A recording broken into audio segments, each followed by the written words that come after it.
નમસ્કાર, હું છું માધુરી. વન ઇન્ડિયા ન્યૂઝમાં આપ સૌનું સ્વાગત છે. સત્તાનો માર્ગ શાંતિ અને જનતા વચ્ચેથી નીકળે છે એવું કોણે કહ્યું એ યાદ નથી, પણ વાત સાચી છે. જો કે હમણાંની સ્થિતિ જોતા લાખ પ્રયત્ને પણ સફળ ન થઈ શકનારાઓ સત્તાનો માર્ગ બંદૂકના નાણચામાંથી કાઢવા મથી રહ્યા હોવાનું પ્રતીત થાય છે. આસપાસના દેશોની કથિત ક્રાંતિની પેટર્નને ઘરમાં નાખીને રાજ્ય અને દેશની અરાજકતામાં હોમી દઈ આ ટોળકીઓ સત્તાના શિરમોર સુધી પહોંચવાનો નિષ્ફળ શમળા જોઈ રહી છે. ગુજરાતમાં આમ આદમી પાર્ટીની હમણાંની થોડી હરકતો જોઈને લાગે છે કે તેનું સ્થાન પણ આ જ ટોળકીમાં ક્યાંક હોવું જોઈએ. આમ આદમી પાર્ટીના સોશિયલ મીડિયા પેજ તેના નેતાઓના ભાષણોમાં નેપાળનો ઉશ્કેરણીજનક ઉલ્લેખ દર્શાવે છે કે પાડોશી દેશમાં જે થયું એ ગુજરાતમાં કરાવીને તેઓ સત્તાનો સ્વાદ ચાખવા માંગે છે અને તેને હવા આપવાનું કામ કથિત મીડિયા અને યુટ્યુબર પત્રકારો કરી રહ્યા છે. હમણાં સોશિયલ મીડિયા પર એક વિડીયો સામે આવ્યો છે જેમાં આમ આદમી પાર્ટીના નેતા રેશમા પટેલે ગુજરાતમાં નેપાળવાડી કરવાની ધમકી આપી હતી. એક સભાને સંબોધતા તેમણે કહ્યું હતું કે અમે બહુ અગ્નિકાંડમાં અમારા દીકરા હોમાતા જોયા. હવે જો તમે વિસાવદરવાડી કે સારવણાવાડીમાં નહીં માનો તો અમે નેપાળવાડી કરીશું. આ વાત તમારે બોલવી પડશે, કારણ કે હવે ધીમે ધીમે ચાલવાથી મેળ નહીં પડે. સભામાં આપ સાંસદ સંજય સિંહથી લઈને પ્રદેશ અધ્યક્ષ ઈસુદાન ગઢવી સુધીના નેતાઓ હાજર હતા. નેપાળની ઘટનાઓ પછી આમ પણ ભારતમાં આવું દોહરાવવાના સપના જોનારાઓની સંખ્યામાં નોંધપાત્ર વધારો થયો છે. જો કે અહીં ભૂતકાળમાં આ જ પેટર્ન પર આંદોલનો અને પ્રદર્શનો થઈ ચૂક્યા છે, પણ સરકારની કુનેહ અને સ્થિરતાના કારણે સફળતા ન મળી. હવે અનેક પ્રયાસો પછી પણ સત્તાના પાયા ન હલાવી શકનારાઓ ફરી નેપાળ જેવું કે બાંગ્લાદેશ જેવું કે શ્રીલંકા જેવું ભારતમાં કરીને તેના જોરે ખુરશી પચાવવા માટે સપના જોઈ રહ્યા છે. તેમાં વિપક્ષનો એક મોટો વર્ગ આવી ગયો. આમ આદમી પાર્ટીના નેતાઓ વળી એક ડગલું આગળ વધી ગયા અને પોસ્ટો અને ભાષણોમાં ખુલ્લેઆમ આ બધું જ કહેવા માંડ્યા. અસ્થિરતામાંથી સત્તા સુધી જવાનો રસ્તો શોધી રહી છે આપ. આમ આદમી પાર્ટી આમ રાજકારણ બદલવાનો દાવો કરીને આવી હતી. એક દાયકામાં રાજકારણ કેટલુંક બદલી નાખ્યું એ હવે આપણે જાણીએ છીએ. કેટલીક બાબતોમાં આ પાર્ટી કોંગ્રેસથી પણ ઘણી આગળ નીકળી ગઈ છે. અહીં યાદ કરાવવું પડે છે કે ફેબ્રુઆરી 2020માં દિલ્હીમાં જે રણખામો થયા હતા તેમાં મુખ્ય નામ આમ આદમી પાર્ટીના પૂર્વ કાઉન્સિલર તાહિર હુસૈનનું જ હતું. તેના ઘરમાંથી પેટ્રોલ બમ, પથ્થરો અને અન્ય હથિયારો મળી આવ્યા હતા.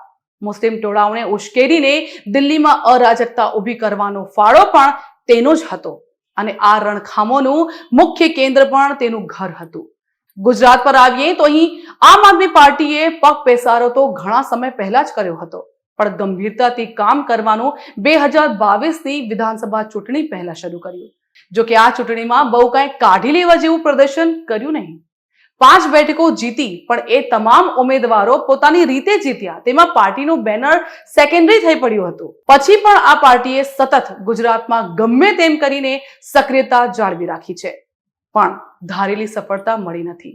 સ્થાનિક સ્વરાજ્યથી માંડીને લોકસભા ચૂંટણીઓ ગઈ, પણ આપ ક્યાંય દેખાય નહીં. કેજરીવાલ અને તેમના સાથીઓ જે ગુજરાતમાં પરિવર્તન લાવવાની વાતો કરતા હતા એ વાતો ટાઢા પહોરના ગપ્પા સાબિત થઈ.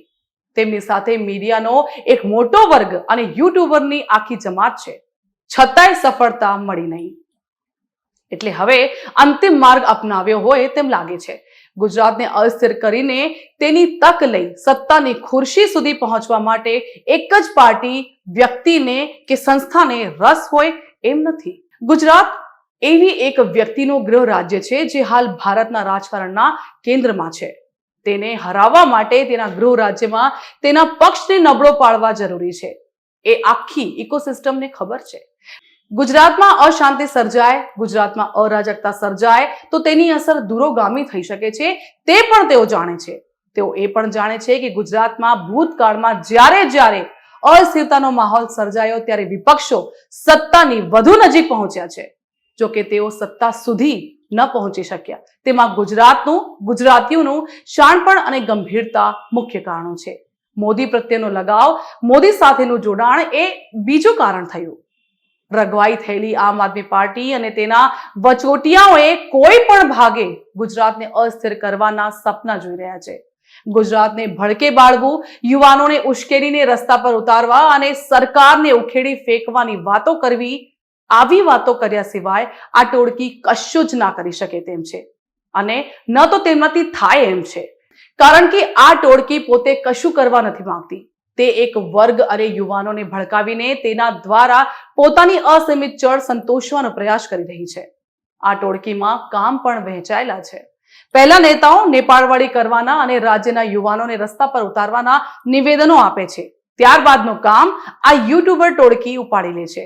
નેતાઓના આવા વિવાદિત નિવેદનોને ક્રાંતિમાં ખપાવવાનો પ્રયાસ કરવામાં આવે છે અને યુવાનો સુધી તેનો સંદેશ પહોંચાડવામાં આવે છે. પણ આખરે પરિણામ તો શૂન્ય જ આવે છે.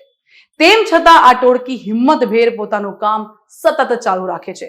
આમ આદમી પાર્ટી અને કોંગ્રેસ ગુજરાતને કેમ અસ્થિર કરવા માંગે છે તે વિશે તો સૌ કોઈ જાણે છે. એક તો આ રાજ્ય દેશના વડાપ્રધાનનું વતન છે અને બીજું એ કે રાજ્યને અસ્થિર કર્યા સિવાય કેન્દ્ર સુધી પહોંચી નથી શકવાનું. તેથી જ આખી ઇકોસિસ્ટમના રડાર પર કાયમ ગુજરાત જ રહ્યું છે.